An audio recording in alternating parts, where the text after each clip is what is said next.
We need the steroids to be made for what they're used for. Literally, like, it would be really helpful if it was made to, if they were designed out of the gate to help with the augmentation of the human body. They extracted testosterone from bull testicles. What's the most powerful steroid that you've ever seen? Is that what they should be seeking out? Because everybody's seeking out things like doing cycles of tests, etc. I know that these guys are pushing the envelope and younger. This is Christinith. Oh, hello. Say hi. She travels with me everywhere. Yeah. And it cycles, and then it comes back under something else, and it comes back. So what's the deal with Turkesterone? The SARM YK11 was supposed to be able to inhibit the myostatin. Is that true? People think winstrol is kind of healthy, but it's really not. People think winstrol's kind of healthy. I mean, but This is such a great quote. Powerproject family, how's it going? Today we have a great episode for you. We talk a lot about compounds as much as we know you guys love those. That's why we have the Guerrilla Chemist, Bryan Moskow, on the episode today. We talk a lot about different things and supplements that you've never heard of, the origin of BCAAs, people getting on TRT and why it may or may not be useful. Like how to make testosterone. Like we got deep in this episode today. Yeah, I wonder how the hell do you make tests? But we're going to find out today. And fertility, because no one thinks about babies. Yeah, no one can look into the future. Absolutely. But we also talked a lot about blood work and getting your levels checked, which is why we work with Merrick Health, owned by Derek for More Plates, More Dates. And we want to talk to you guys real quick about the Powerproject panel, which has 26 different labs that are going to help you understand what you may be deficient on and what you may need more of. And it's super easy to work with Merrick. So, Andrew, tell them about it. Yeah, absolutely. So you guys got to head over to merrickhealth.com/powerproject. That's MAREK health.com/powerproject. And you guys are going to see the Powerproject panel. This is a panel that Nsima was just talking about with 26 different labs. It covers everything from, testosterone, estrogen, and a bunch of other things that maybe you're not even aware of to check for. Cholesterol. So, yeah, dude, all of the things. And then it also comes with a client care coordinator that's going to give you a consultation to help guide you into what you need to do next. That's huge because when it comes to getting all these labs done, when you get the results, sometimes you're not sure what you're actually looking at. So Merrick is going to make sure that you know exactly where all your levels are and where they should be.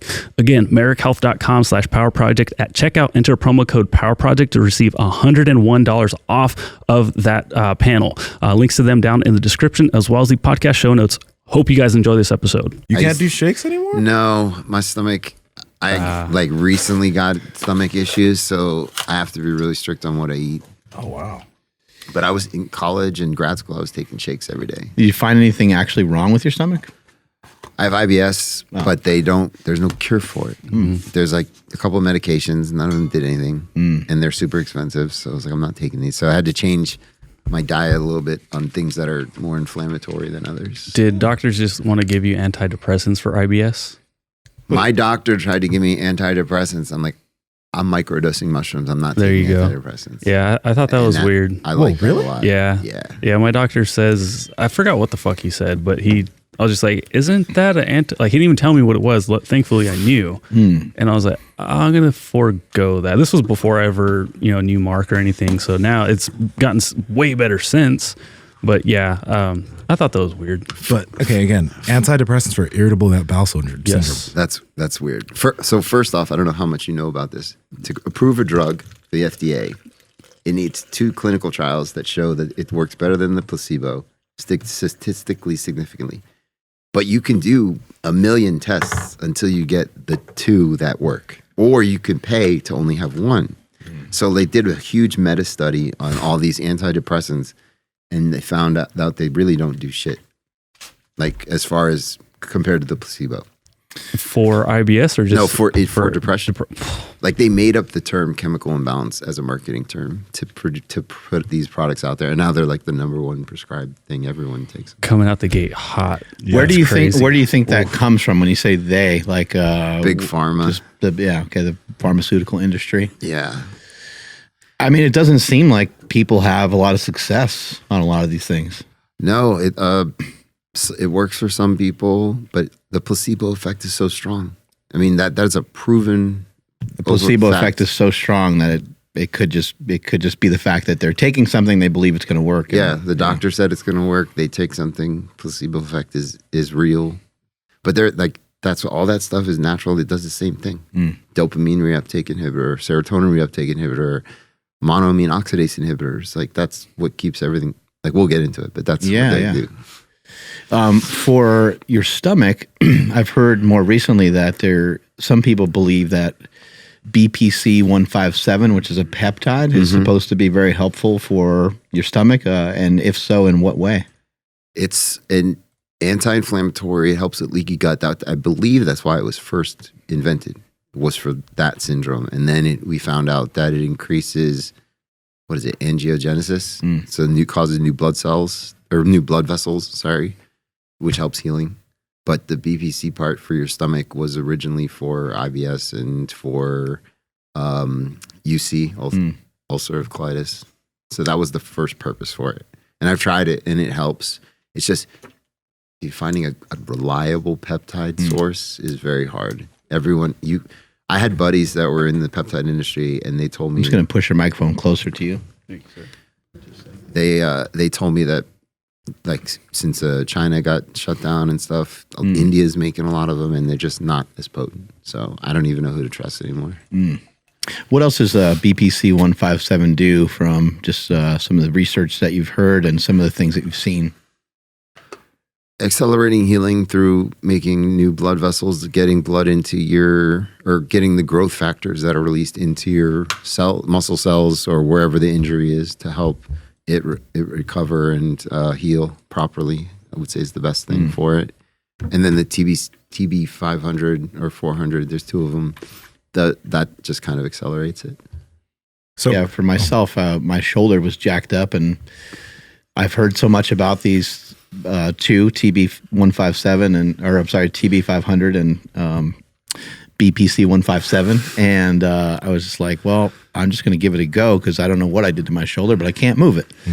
And I utilized it for a handful of days, along with getting some other treatment as well, just getting like some active release therapy on it, so that could have been effective as well. And I would say it was probably 3 to 5 days that it took where it started to get better. I started to notice an impact pretty much right away. My shoulder still doesn't feel like 100%, but I literally could not put my left arm on my steering wheel.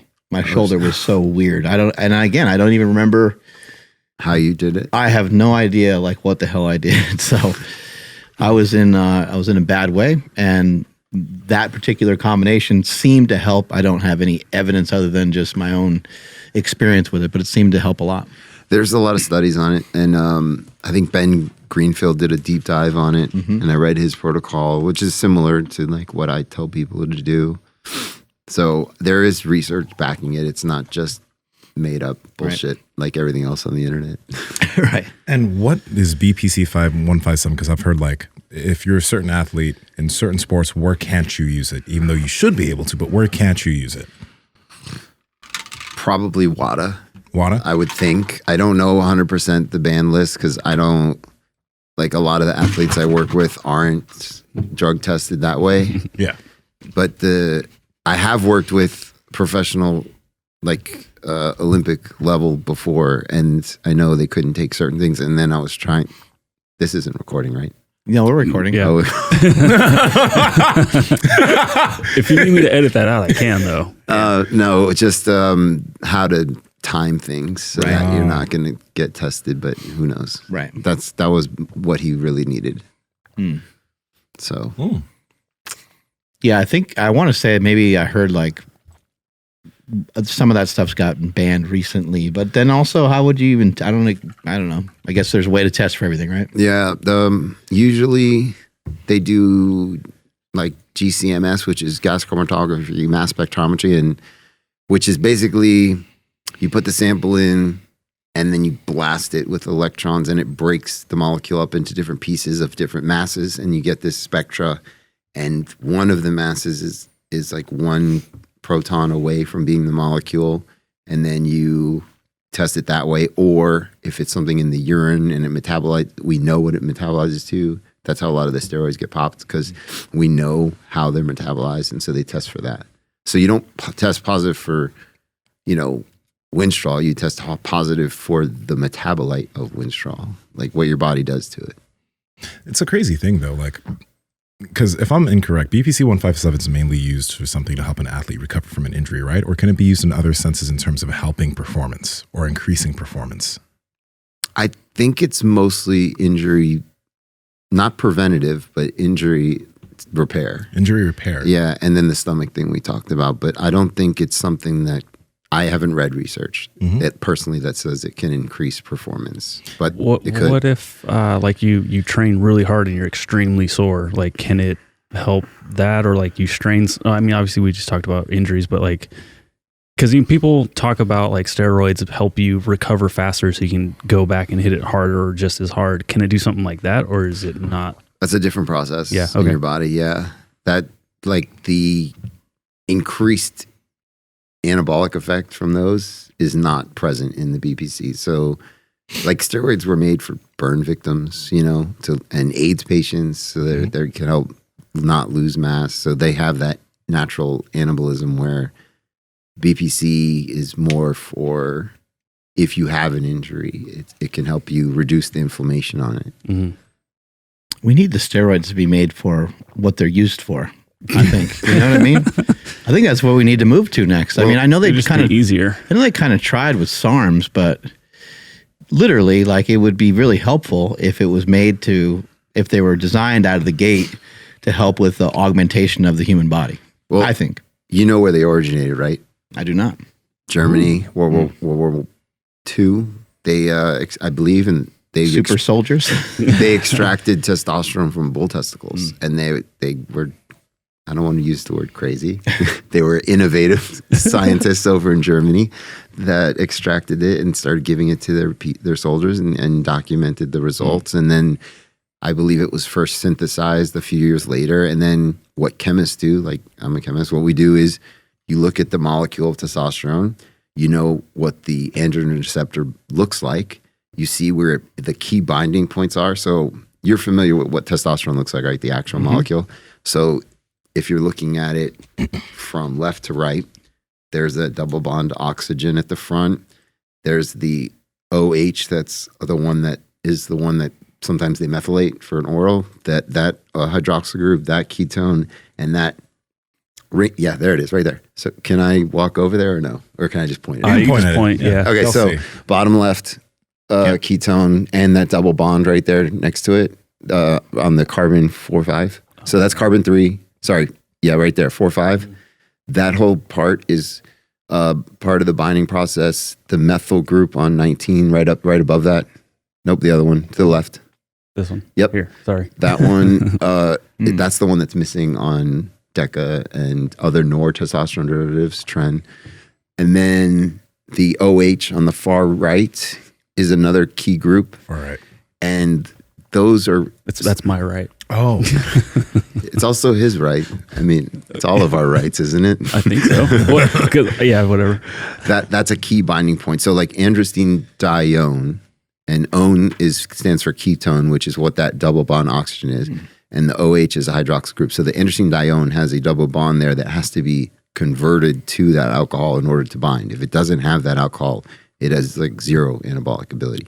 So what a chemist does is see where it's metabolized, where it fits in the androgen receptor, and how we can make it work better. So having that double bond oxygen and then that double bond carbon, like one off of each other, it's called conjugation.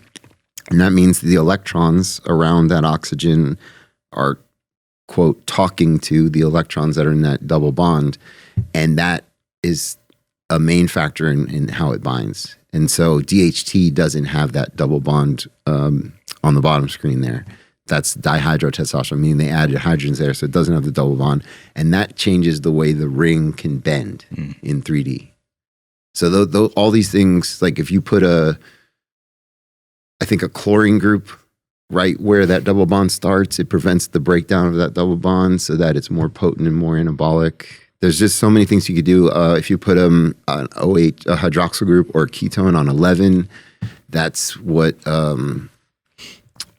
halotestin has that along with the 9-fluorine, but that that helps it bind to the corticoid receptor, which also has anabolic activity and increases the anabolic activity of the molecule. So chemists look at this and they derivatize. There's that book by Vita. You've heard of that book? Mm-mm. I have not. Julius Vita made a book called, it's either androgenic and anabolic agents or anabolic and androgenic agents. And it was basically, they made every possible derivative and then tested it to see if it's anabolic or not. And by adding methyl groups, halogens, which are fluorine, chlorine, bromine, adding different parts of the different molecule and tested it. And that's where Patrick Arnold went, got that book, looked at what was out there that hadn't been marketed and made it and became a new pro-hormone. A lot of the pro-hormones actually came from that book. And that book was, I believe, in 1969. Oh, shit. It's an old book. I actually had to get it in undergrad. I had to get it from another library. They transferred it to my library so that I can read it. And I actually photocopied the whole thing. This is before I found a PDF online, because we're talking like 05, 06. And I photocopied the whole thing and read all about it. And he goes into detail on why this one works and this one doesn't. What's the most powerful steroid that you've ever seen? Anabolically? Yeah, or androgenically, either way. Methyltrianolone is the standard that they go against to see anabolic activity. So that's methyltren, and the methyl group is where the hydroxyl group is. They're together.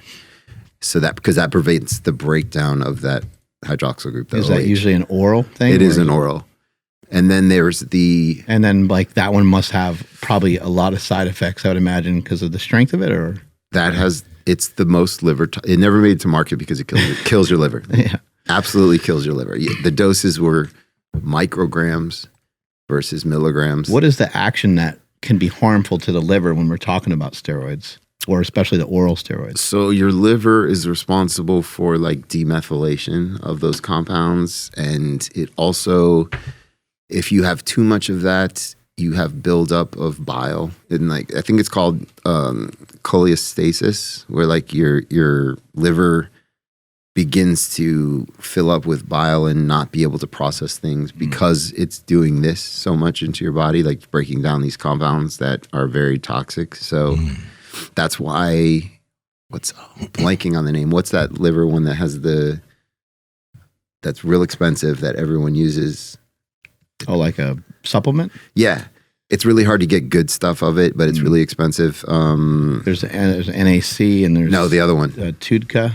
That's the one. Right? Tudka, yeah, the taurine based one. That's the one that's... And what's that for, by the way? For cleansing your liver from cholestasis. So if you're using gear that's methylated, that's the one you want to use. NAC helps, but your liver is really resilient. Mm-hmm. It's like, that's where the name liver comes from, because you can't live without it, and it's very resilient. But the Tudka is probably the best thing if you're taking a heavily oral regimen.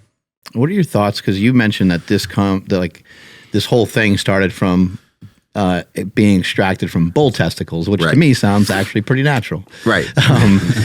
Now, later on, I believe, and I don't understand where this stuff comes from, and I don't have the biochemistry background that you do. So help us understand.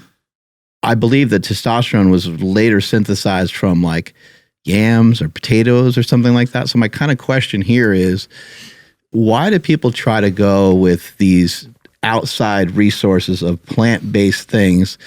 We had Andrew Huberman on the show. We've had other people on the show, and they tout these certain things that increase your testosterone levels.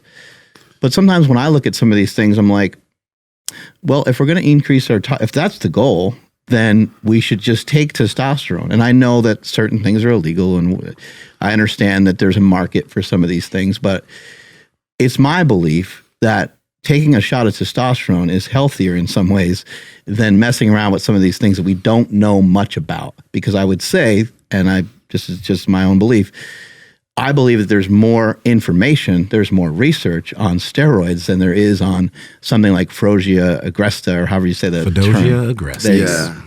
So One of the main problems is if a university laboratory isn't funded to do this research and a supplement company wants to do it, then they have to pay for it. And these studies are very expensive, hundreds of thousands of dollars to do, right? So a lot of the stuff that I base my product development on is research from labs. Some of it is just in vitro, some of it is in vivo, meaning in cells versus actually in humans taking it. And the natural stuff contains compounds that are similar in action, or they have some kind of binding affinity to the AR, but there's no natural testosterone found in any of these things. These are all things that are mostly signal your brain to increase luteinizing hormone or follicle stimulating hormone, and that's how they work to boost your testosterone. But you can't synthesize testosterone from yams. I don't believe there's an active in there, but you can find natural things like DHEA, and then you can synthesize testosterone. Like there's ways to do it. Where does testosterone come from? In the body? No, I just like. Oh, it only in the body as far as the molecule testosterone. But how do they make it? Like at these labs and stuff. Oh, you get it comes from a plant, doesn't it? No. Well, so in real chemistry, not like home chemistry, if you're in a real lab, you can buy standards from companies like Sigma Aldrich, which make all these raw materials that are 99.99% pure. And you take that and then you look at the molecule and you see where you have to connect certain things, and you just synthesize it. Like you add them together, you stir them, sometimes you heat them, sometimes you cool them, you add different reagents like reducing or oxidizing, and then you make the molecule at the end. So it could be a 3-step process, it could be a 15-step process. It just depends on what you're trying to do. So it's derived from something in the beginning, right? DHEA is the main one in the body, and then that can convert to androstenedione, which converts to androstenediol. I guess I'm trying to ask, like testosterone. Yeah. When they put it in a bottle. Yeah. Where does that come from? It comes from, standards that they make. Or, I mean, now you... But it kind of come from something from the earth, right? Or something? No, not necessarily. Chemists make stuff. So like if you can't make something out of nothing, what's it made out of? You mean like carbon, nitrogen, oxygen? Like it's not made from bark. They don't extract bark. It's all It's not like synthesized from anything. No, not anymore. Everything is all chemically made. It's like synthetic, like we were talking about vitamin C. Nobody's squeezing oranges and then taking that and extracting vitamin C anymore. We know how to make it synthetically from a starting point. And to circle back to the Patrick Arnold thing about THG, is he found a birth control pill that had the same alternating double bonds, those 3 alternating bonds that make Tren, and it was I believe it had an ethyl group instead of a methyl group on carbon 19 or 18, one of the two, and it had a double bond, and he just reduced the double bond, and there it was, and it was super undetectable and potent. So like, if you know what you're looking for, you can chemically alter them, and if you know what to do. But to answer your original question, no, you can't extract testosterone from any plant or anything like that. We use like different anabolic things from like the insect hormones that are big now, like laxagenin was a big plant-based one that has anabolic properties, but it has nothing. It's not testosterone. It's just it's their form of an anabolic hormone in their body. Is it a good idea for someone to try to boost their testosterone through some of these means? I don't think it boosts testosterone as much as it just has an anabolic effect. So a lot of the times these compounds, just the pathway by which they go increases muscle protein synthesis, which is the end game, right? Testosterone does the same thing. It's just a matter of how you do it. You don't necessarily need to activate the androgen receptor. You can activate mTOR, like how leucine does that. Insulin does that. And then there's another pathway it goes through, and then it can just it turns on genes to increase building muscle.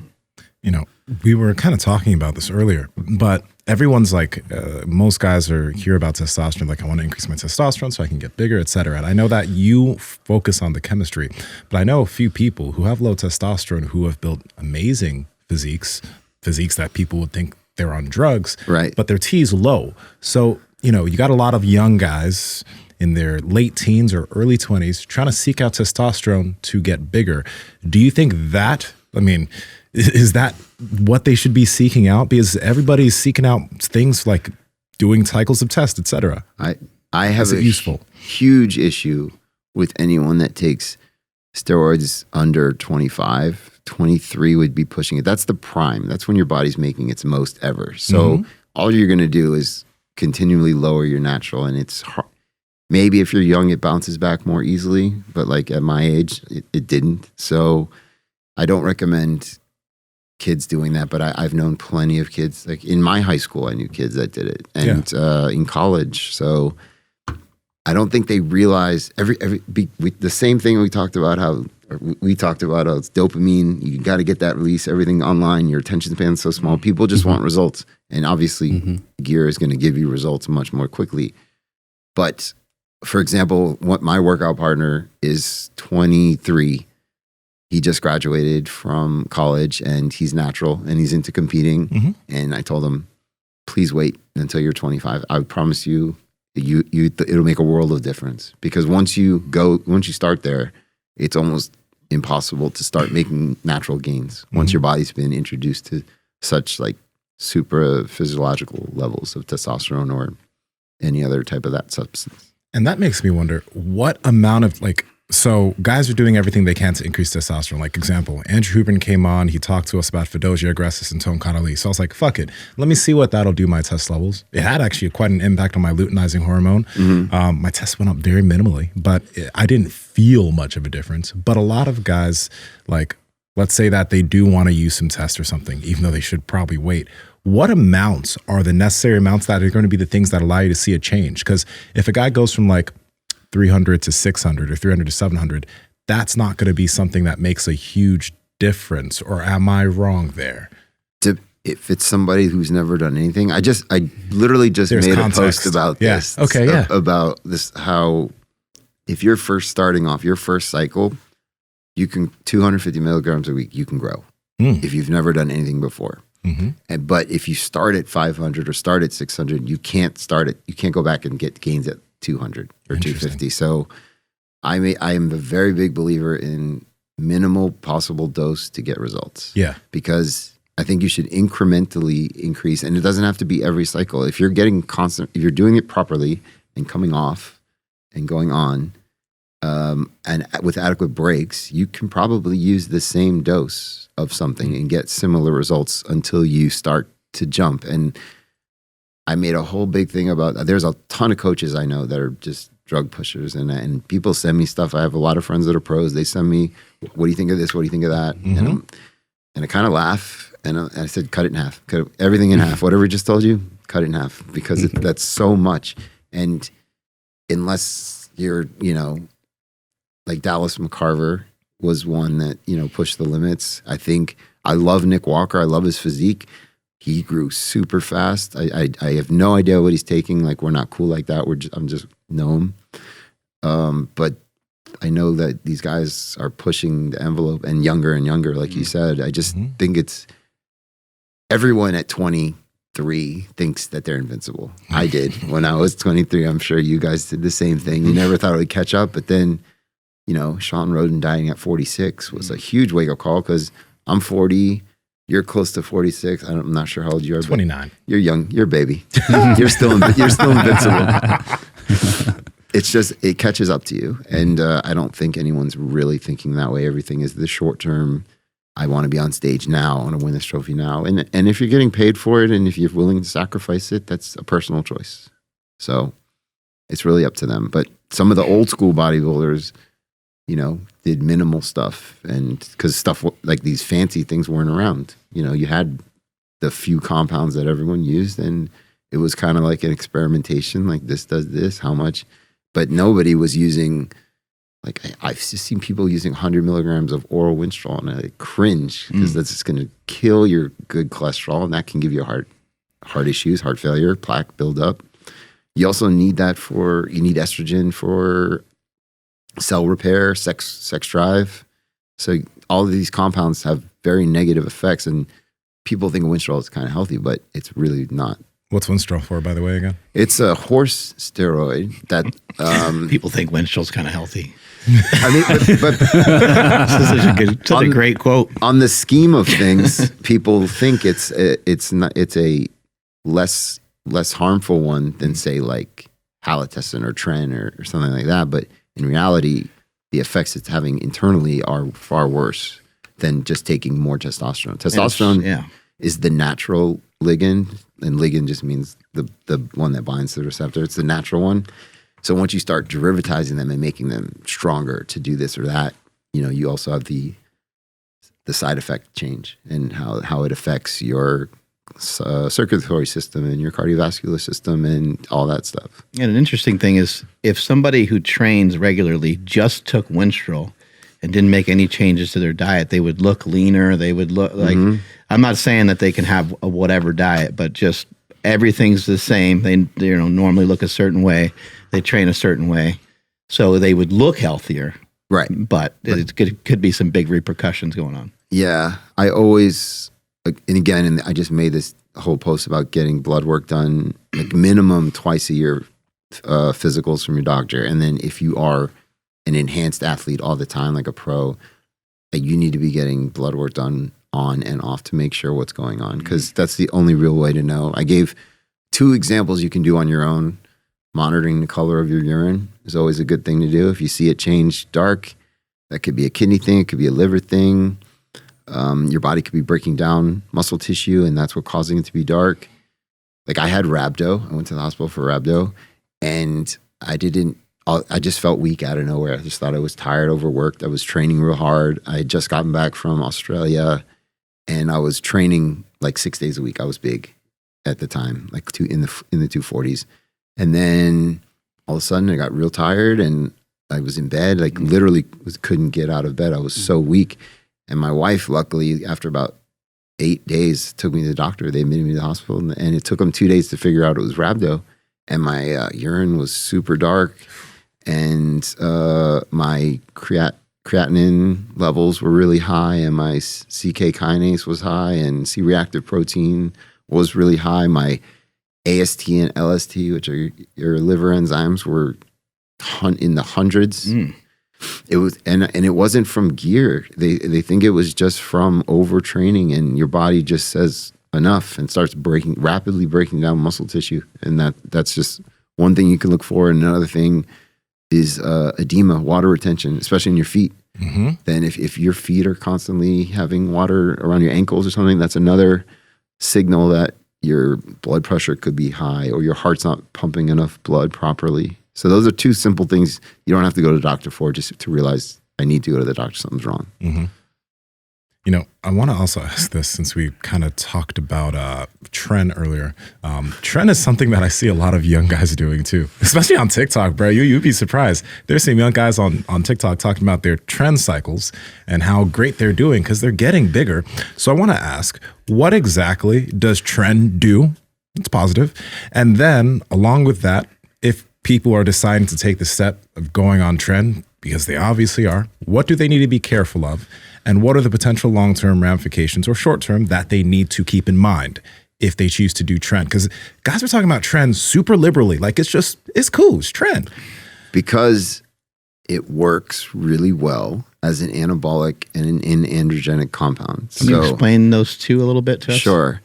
So if something's anabolic, that means it helps build muscle. And if something's androgenic, that's more of the secondary side effects, sex drive, body hair growth is on, balding. It can accelerate balding because of DHT. But mostly Tren is very, very anabolic at lower doses. But it's not, in my opinion, not a beginner one. It's something you should do once you've had at least testosterone, and maybe something like EQ is another light one that I think is relatively safe, or Primobolan, if it's real, is relatively safe comparatively to these. Tren is just, it got so popular as culturally. Just every gym rat was always like, yeah, you got to take Tren. Or you know how you meet the big guy in the gym and talk about it? That's the go-to.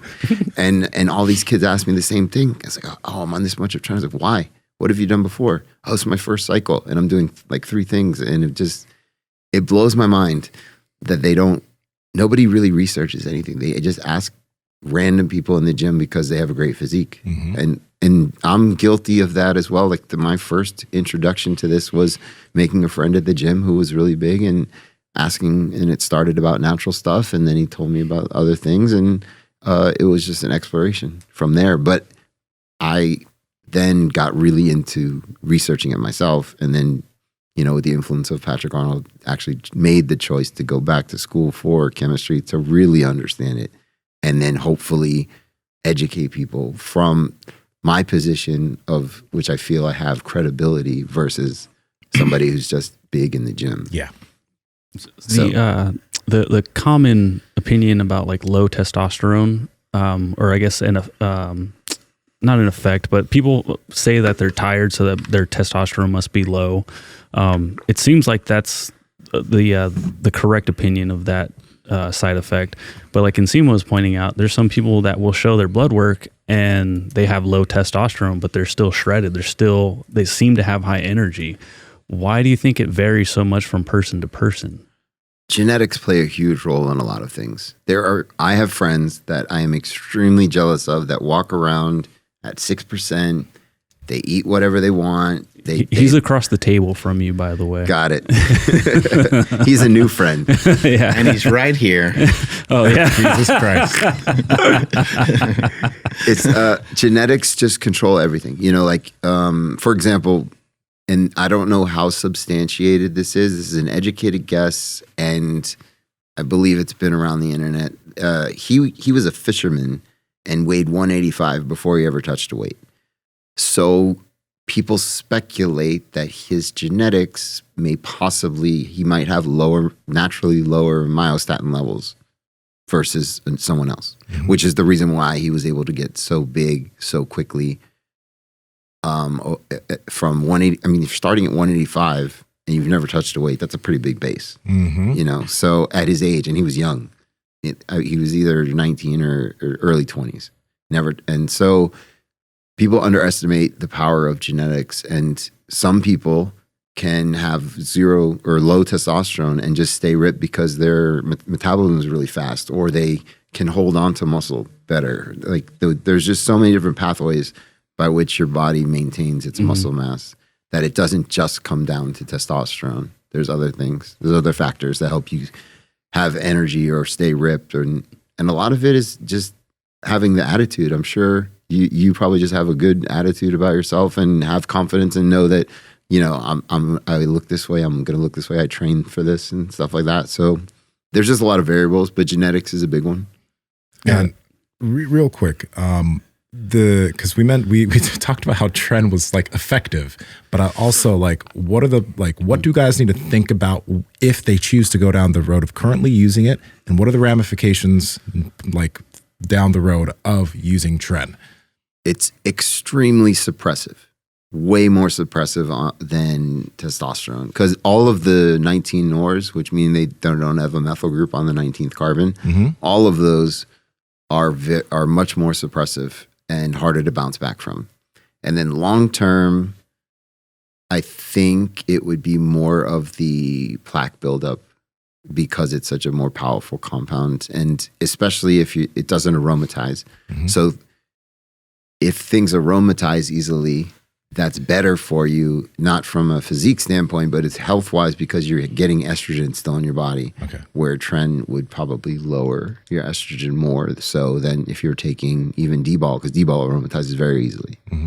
So does that answer your question? Yeah. Tren, I think one of the allures of something like Trenbolone is that it will increase your strength, it'll increase your muscle mass, and you'll look leaner, again, without a lot of changes to your diet. It's not like you're going to get shredded if you're a big fat dude and you take Tren, but and if you train, you'll certainly look a lot different, and it doesn't take very long. Right. If you go on a cycle of testosterone, you've never taken testosterone before, but it's going to take a couple weeks for a longer acting ester to kind of pile up in your body, and then for you to have higher testosterone, higher free testosterone, and for things to be favorable going in the right direction for a handful of weeks, maybe 4 or 5 weeks. I usually tell people like, might not notice much for about 4 to 6 weeks. Right.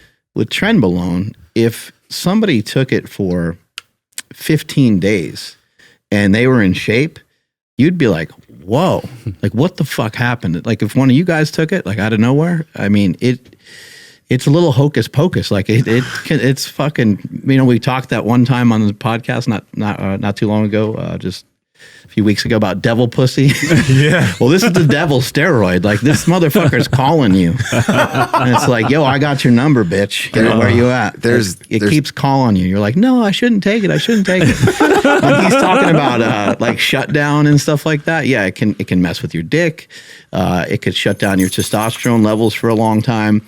And the recovery from it could take a really long time. So you have to always think about an exit strategy out of these things. If you just took a little testosterone, I think, if you took 200 milligrams, even if you took it for a year straight, I don't see a lot of negative side effects from that. But if you took a good amount of testosterone or a good amount of Trenbolone for a year, good luck with the recovery on that. It's going to be really, really difficult. Yeah. And I forgot to mention, it also it can help burn fat due to its modulation of glucocorticosteroid receptor. So it does affect that, which can help with carbs going into your muscles rather than storing as fat. So it can give you that leaner look because of that. I forgot to say that. Okay. Wow. I mean, yeah, it sounds awesome. I mean, that's the allure. Yeah. So, and it's also, and normally it's acetate. The most common found one is Tren acetate, which is a very quick ester. And if you're doing it 3 times a week, sorry, that's my dog. That's okay. Christinith. Can we get her on camera real quick? Oh, yeah, that'd be sure. great. Come here, baby. Yeah, scoop her up. This is Christinith. Oh, hello. Say hi. Pretty. She travels with me everywhere. So she's our little buddy for today. Why is she traveling with you? What's going on? I hate flying. And this is an adult onset claustrophobia. So instead of taking medication, she keeps me calm. And I can not have to rely on something else to keep me calm. So she's an amazingly trained dog, man. Yeah, she's super smart. She knows hand commands. She knows everything. So say hi to everybody, baby. What was? Nope, tangled up. What was the original question? I'm sorry, I got distracted. I was going to ask you, do you think this is a good place for people to start? Like sometimes somebody's looking for extra results. Maybe they've been training pretty hard. Maybe they have some whey protein. Maybe they got some BCAAs. They feel like their diet's pretty good. Do you think that's a good place for people to even start to try to mess around with their testosterone? Aside from performance enhancing drugs, I'm just talking about like even just a supplement that will boost your testosterone. Or do you think they should maybe be looking somewhere else? I made a product. It's not up here, but it's called Natabolic. And it's a natural testosterone booster / natural anabolic. So there's compounds in there that work to increase luteinizing hormone that we talked about. So your body starts to gets the signal to start producing more testosterone. And then there's compounds that are natural anabolics, similar, like they're not SARMs, but they're SARM-like, meaning that they're not steroidal, but they activate the androgen receptor. And so I put those in there as well. And like Korean mistletoe is one that's been shown to increase muscle protein synthesis. Korean mistletoe? Yeah. Whoa. Okay. I did. So a little background. But when I make a product, I usually have a minimum of 20 papers to go along with everything that's in there. I don't just do this. I really that nootropic took me a year to make. I'm waiting to see how what's gonna do to me. Yeah, there's no caffeine. Some people bump caffeine in it to make it, because they're so used to caffeine. It's like the biggest addiction in America. It is. But I purposely did it without caffeine so that you can feel the focus. So I don't know, do you want to segue into that stuff like Kana and what we were talking about, or you want to still on the anabolics for a little bit? We can go wherever. Yeah, we could. I guess I'm just asking, like, like, is someone going to see a real big impact, or should they be just kind of looking somewhere else? Like should they just like switch up their training, or like maybe a sleep product might be a better idea, or some other type of recovery? Or do you think that like bumping your testosterone levels up? I know you said earlier that it's not your actual testosterone levels that you're really looking to just bump up. You're looking to bump up your free testosterone as well. Right. Yeah. So boron is probably the most underused testosterone booster because it specifically increases free testosterone. And Dante Trudel is a huge believer in boron, and he and I have a very good relationship, and we talk a lot about stuff. And he's the one that's like, you got to try boron to increase your free testosterone, and then you start reading studies, and it really works. Like, the data is there. So boron is one that really helps with the free testosterone versus your total count can be 2,000, but if your free levels are less than 40, if they're like 20, like I think my blood work, you know, obviously going through what I'm going through on fertility meds was like 22, which is half of kind of what it should be. That means that only half of my total testosterone is actually working. So you need to have the free testosterone number be that's more indicative of what's actually going on in your body as far as building muscle and utilizing it. And as far as like dosage of boron, because I did my blood work with Merrick Health. The first time I did my blood work, a supplement that was recommended there was boron. So with that being said, is there like is there a general dosage of boron? And is it something that, because before we started the episode, you said you believe in cycling everything. So is that something that you think should be cycled? Is it something that like people can just take ongoing, or do they need to watch out for their boron levels? Boron's not toxic, and a lot of boron comes in the form of boron citrate or some type of chelate, meaning that because boron's, a molecule, like an atom, it's not a molecule, it's just an atom. So citrate, which is a molecule, so it kind of interacts I don't want to get too chemistry related, but it kind of just sits, it helps protect it and helps deliver it. Okay. Right? So 6 to 9 milligrams was the study dose. A lot of times you'll see 200 milligrams of boron citrate, but remember, boron's molecular weight is way lower than citrate because it's a big molecule. So the percentage of boron of that 200 milligrams is in probably that 6 to 9 range that we're talking about. Okay, so when people like look for a boron supplement, will it come in different forms? Like, how there's creatine monohydrate and creatine whatever. Is there a specific one that people should be looking for if they want to purchase boron? The citrate one is the most commonly used, and it's pretty effective. That's the one the study used. Got it. So I don't think there's a need to get into a different one like an amino chelate, because like a lot of the multivitamins now include like zinc or magnesium with like glycinate, so they add like amino chelates for better bioavailability. But I think boron citrate works well. Okay. And as far as cycling, if you're younger, you probably cycle on and off. If you're over 30, I would say it's probably something you could take for the rest of your life to help keep it up there. Why cycle boron when you're younger? I know it's probably obvious, but why? Just when you're already making so much testosterone and you should have some type of free already, you're usually going on some cycle for a reason, like you're in a mass building phase or you're competing or something like that. So you maybe want to increase your free testosterone for that period of time. It shouldn't go back down too much though, like when you come off, because it's not, it's not something that's like a synthetic hormone or anything. It's just something that helps free up testosterone from sex hormone binding globulin, which is what makes it inactive. Okay. Powerproject family, how's it going? Now, on this podcast, on almost every single episode, we talk about sleep because sleep is important for your workouts, for your recovery, for your nutrition, for your fat loss, for your muscle gain. Literally everything comes down to getting great sleep at night. That's why I've partnered with 8 Sleep mattresses. Now they have something called the Pod Pro cover. Now this cover is something you can put over one of 8 Sleep's mattresses or your existing mattress, and it temperature regulates through the night so that you get the best sleep possible at every phase of your sleep. Most people think that you need to have your room temperature at 68 degrees Fahrenheit, but our temperature is different. I sleep hotter than most people. You might sleep cooler. So that's why the 8 Sleep mattress for yourself and your partner, either side of the mattress, can have its own temperature regulation. And the cool thing is that the 8 Sleep app watches your temperature through multiple nights, and it'll literally change the way the temperature is set based off of the way you sleep.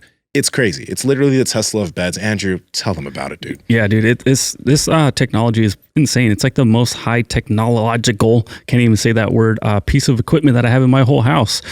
So you guys got to head over to 8sleep.com/powerproject. That's 8 spelled out. So EIGHT sleep.com/powerproject, and you guys will receive $150 off of your Pod Pro cover or your Pod Pro cover and mattress combo. And I must say that mattress is actually extremely comfortable. They didn't skimp out on anything on this product. Again, 8sleep.com/powerproject. Links to them down in the description as well as the podcast show notes. What can high estrogen levels cause? Like, so what are some of the side effects? Something like, because we spoke off air, my estrogen levels is actually really high right now. Something that I'm like out of nowhere. I've talked shit on this podcast a bunch about never having acne. And then of course now I have a lot of back knee to where like sometimes putting on my backpack really fucking hurts, which is embarrassing because I've never had acne, but here I am and my estrogen level is very high. But is there anything else I should be worried about?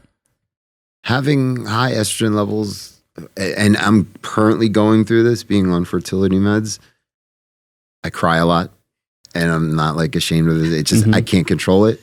I just you get real emotional, and health wise, you need. It's good for you to have higher levels of estrogen for your heart and cell wall. It helps with cell wall protection, and it helps with sex drive.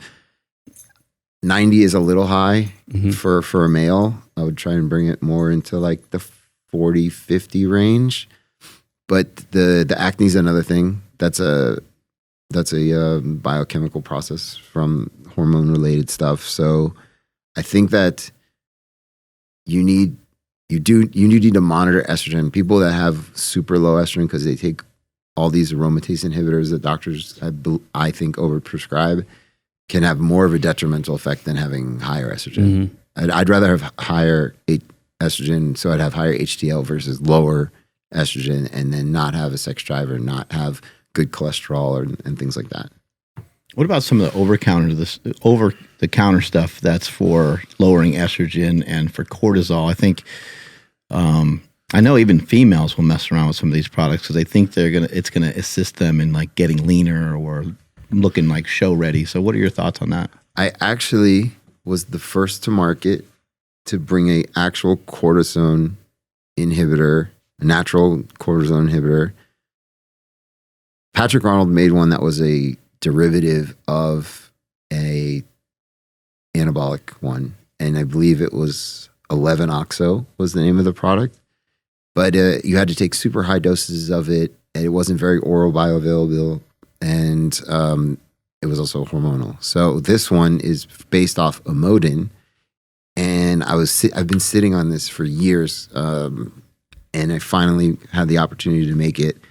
And Amodin, what it does is it blocks the conversion, enzymatically blocks the conversion of cortisone, which is inactive, to cortisol, which is active. And this is a product that you can notice within 2 weeks that it's working because you'll lose body fat, specifically around here. And I give it to all my competitors and people swear by it.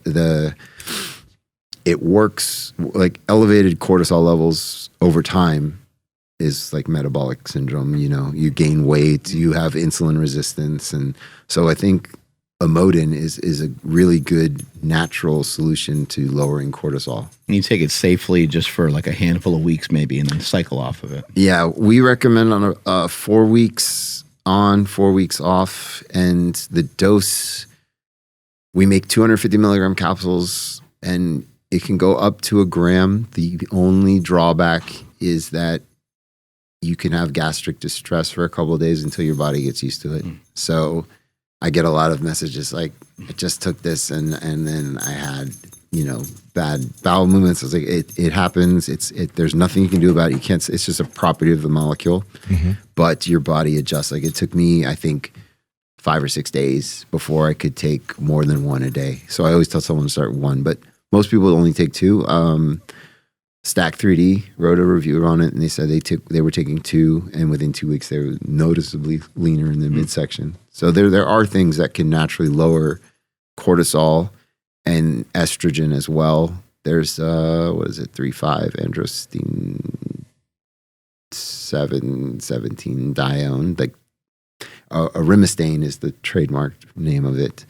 That has been shown to inhibit aromatization, but it's on that like FDA warning list. Like it's not banned, but it's not, you can't buy it on Amazon or anything like that because it's one of those ingredients. It's WADA banned. Acetin is another one that I use that has pretty good data for just blocking estrogen. There's a lot of polyphenolic compounds that are naturally around that can help lower estrogen, either by stopping the conversion from, like when DHEA makes estrogen, it stops that pathway, or when DHEA goes towards like androstenedione, it prevents that from going to estrogen. There's a lot of different ways that they work.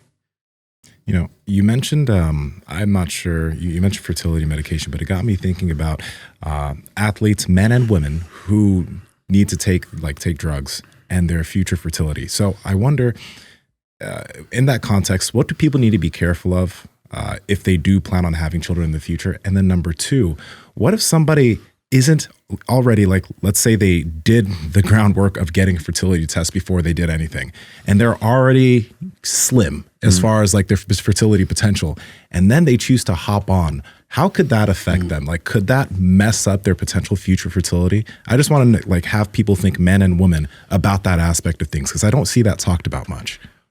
So I can give you my personal experience if you want. So I was after my bodybuilding, I competed for a few years and then went on to TRT when I was 29, 30. And my doctor didn't give me HCG. And he told me, when it's time to have kids, you can come off and we'll give you a protocol and all this stuff.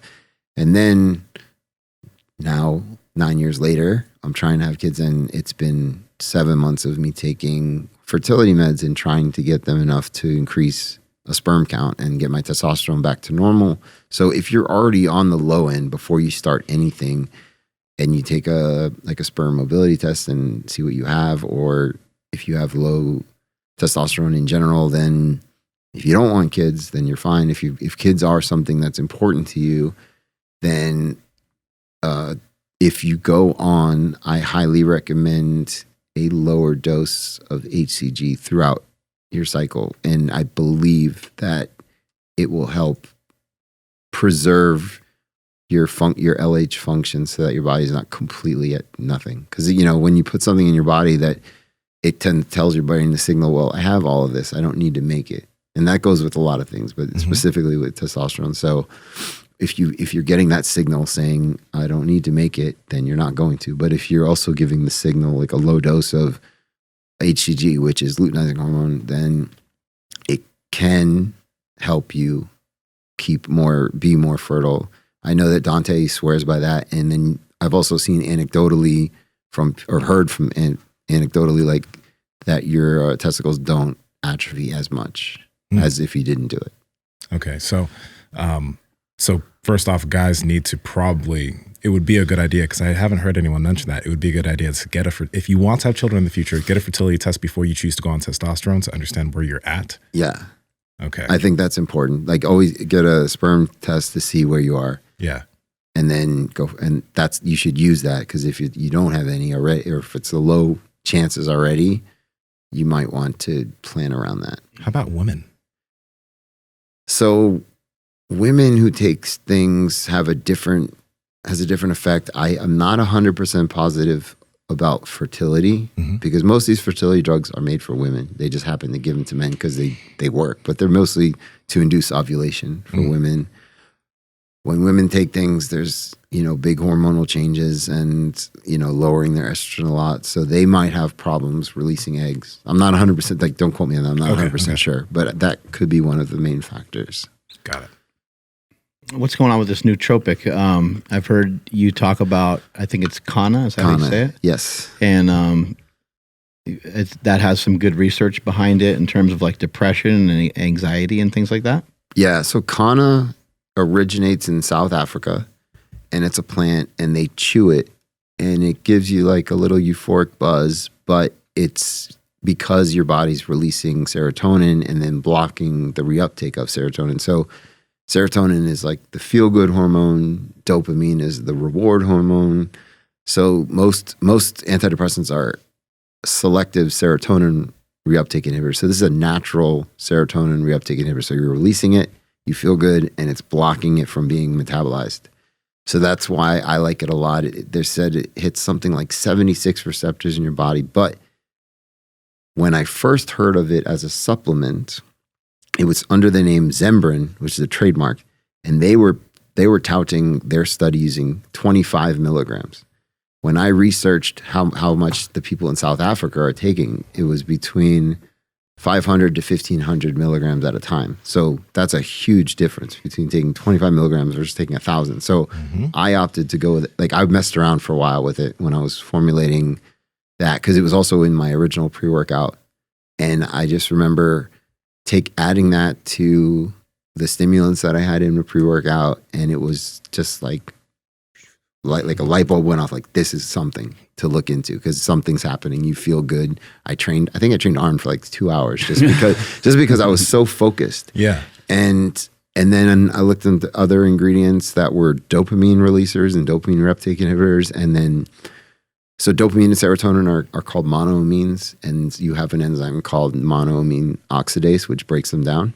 So I looked into natural monoamine oxidase inhibitors and how they work. And I found one in ivy leaf, which prevents the breakdown of serotonin, dopamine, and norepinephrine, which is like similar to adrenaline.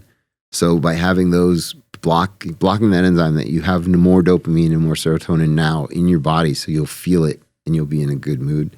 So and the way that like Adderall works is that it's a dopamine reuptake inhibitor. So it releases dopamine and then it blocks the reuptake, so you still have it. So the reason people need Adderall is because they don't produce enough dopamine, and that's why they're always looking around, because they need outside stimulus to give them dopamine. Like we talked about earlier with people on screens and stuff, that's giving them a dopamine release. But if you're normal and you have a normal dopamine, you don't need to take those kind of medications. But when you take them, they really put you in an extreme state of focus.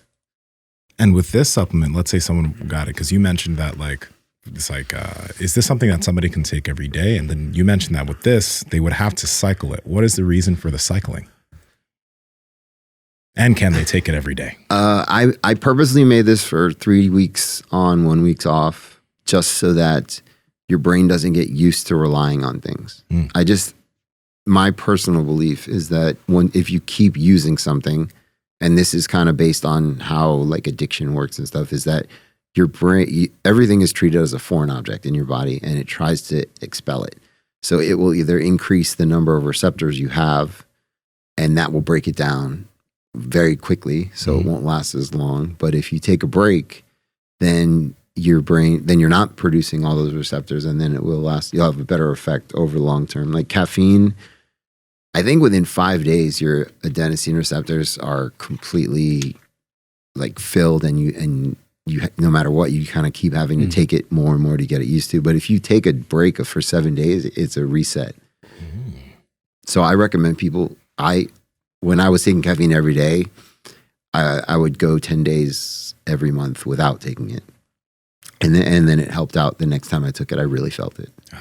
You think reducing helps at all, or is that not enough? It can help better than not, but I do think that you actually need the break from it to work.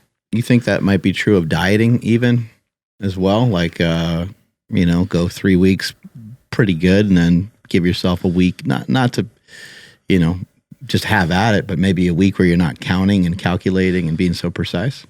Mentally, 100%, because if you get really into meticulously dieting for so long, and especially if you're in a caloric deficit, you're going to go nuts, right? So I think that's like the purpose of cheat meals.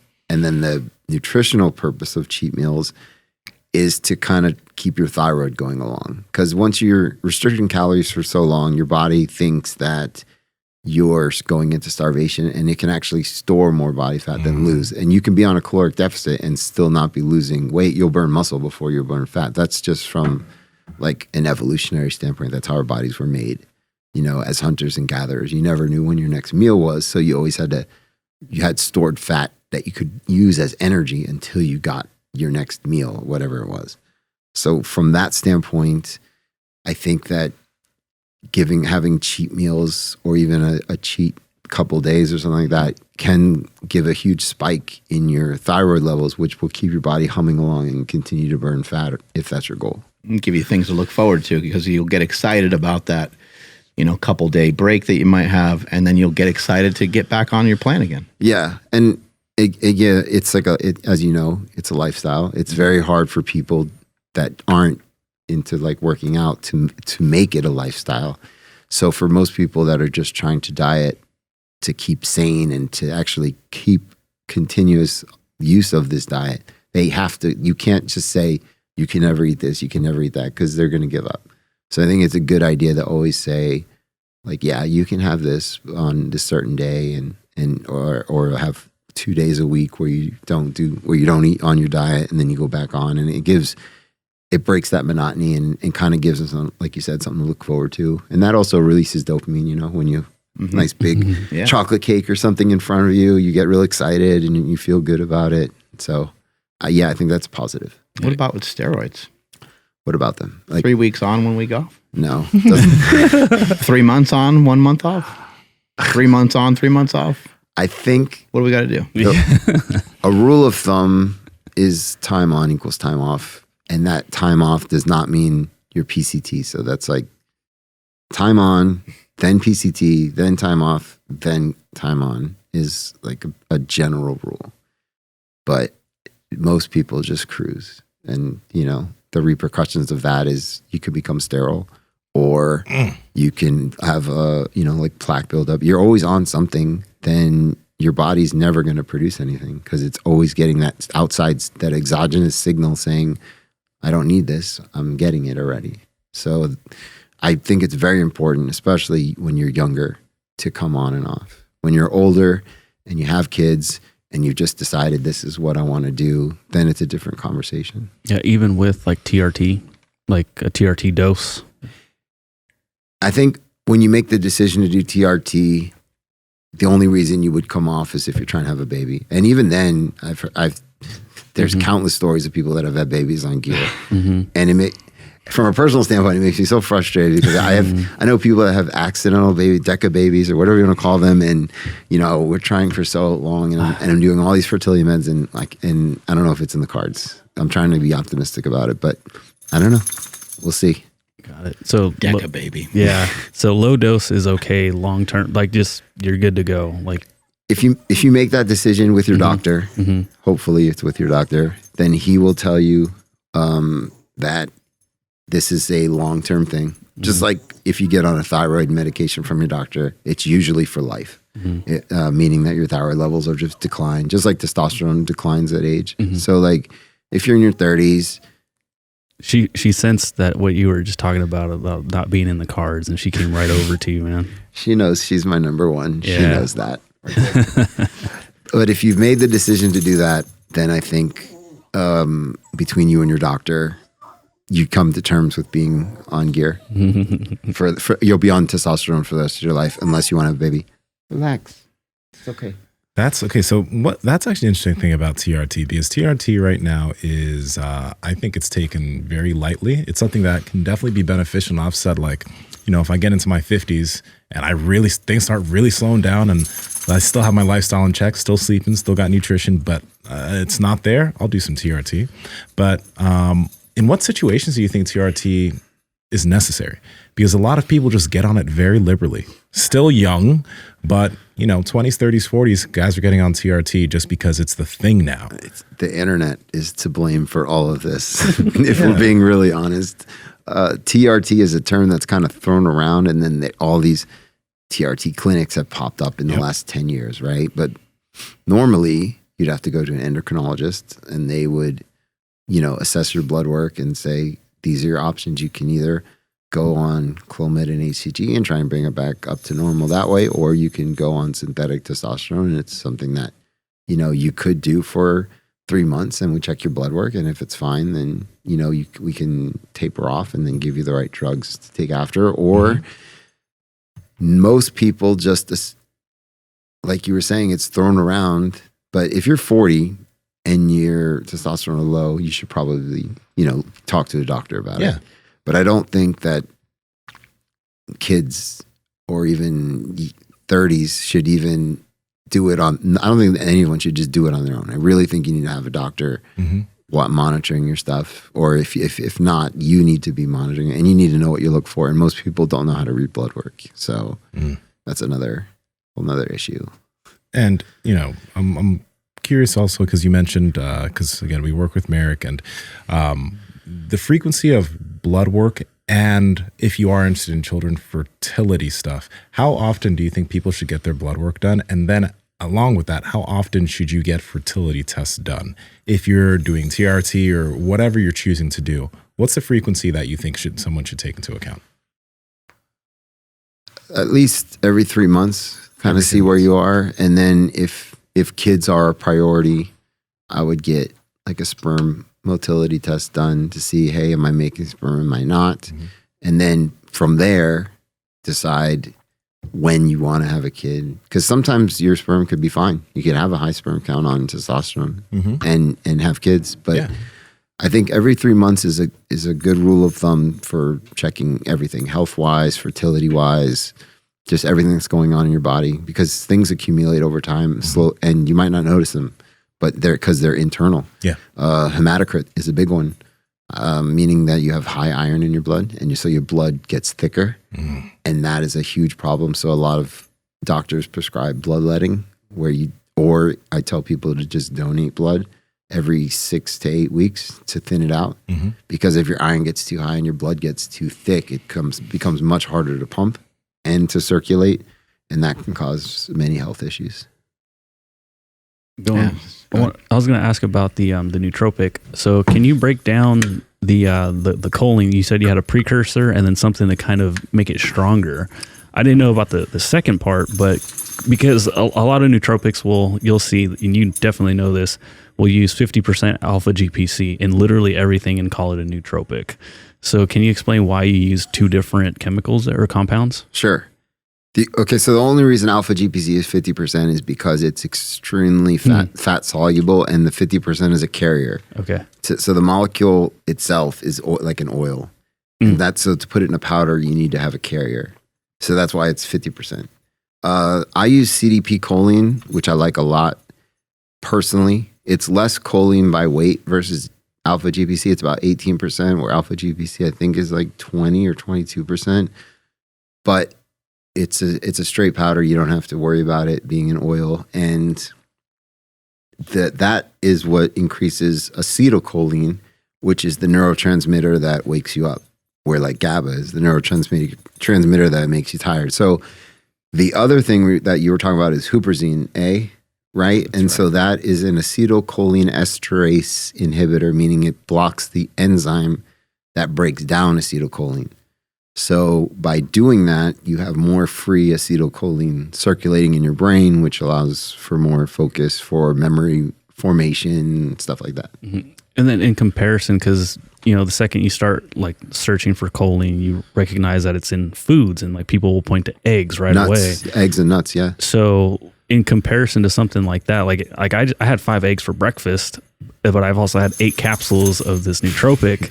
So like I should be floating anytime soon, but like it's different, right? Or is it about the same? It's a subtle thing as far as choline. Like it's something that you'll just notice you're sharper over time. It's not something like taking a prescription type of medication where it's like it hits you and you're But having choline like from eggs it will still convert to acetylcholine, which is what it has to do. It has to get acetylated in order to be the actual neurotransmitter. But these are all choline donors. So like they break off, the choline molecule breaks off of CDP choline or alpha GPC, and then that would turn into acetylcholine. So whether you're getting it from nuts, food, or supplement, the easiest way with the supplement is you can just get more. I don't remember the exact amount of choline that's in an egg, but I know the dose that I like to use is around between 300 and 400 of CDP choline. Alpha GPC, I think, is a little higher because it's a 50% material. So most people, the bare minimum dose, I think, is 300, which is 150 active. So I think double that is probably a decent dose. Yeah, I used to like taking a lot of caffeine and L-Theanine together. I've tried. Basically, the way I explained it was like L-Theanine is just kind of takes the edge off the top. Is that accurate? Because I don't know. I just felt good. I never liked it personally. I tried it because it's a thing. I like experimenting on different things and see how they work together. I personally didn't like the combination, which is why I didn't use it in anything. I didn't use it in my sleep formula or anything like that. But some people do like it. But again, I'm not a huge caffeine person anymore.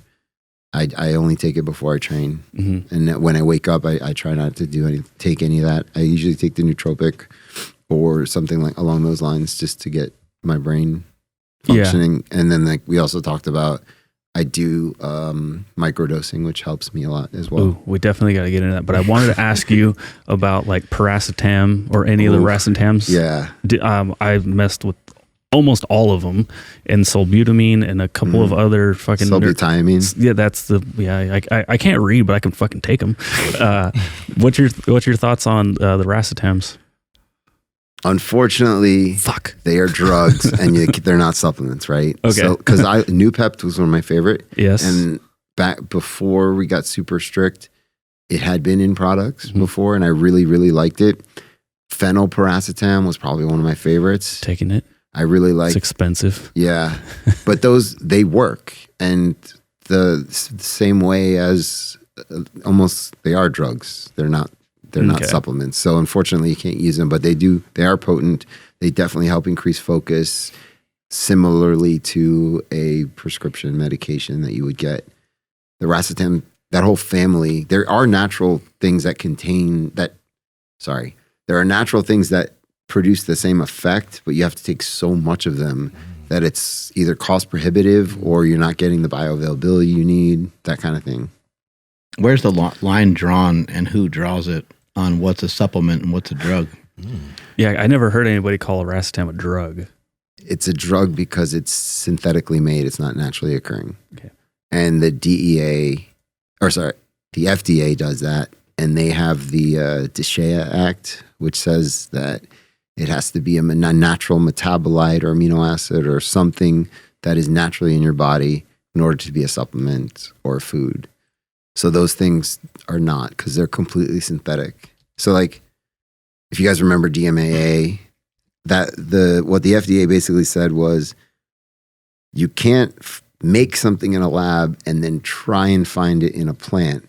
But if you find it in a plant at a very small amount, then you can, instead of taking 10 kilos to make 1,000 grams of something, you can biosynthesize it, or synthesize it to be bioidentical to that compound. But that was the court case a couple years ago. I don't know if it's changed since then, but you can't just make something in a lab and say, oh, this is awesome, and then try and go somewhere where it's at 0.000% in there and then call it natural, because it's all spiked.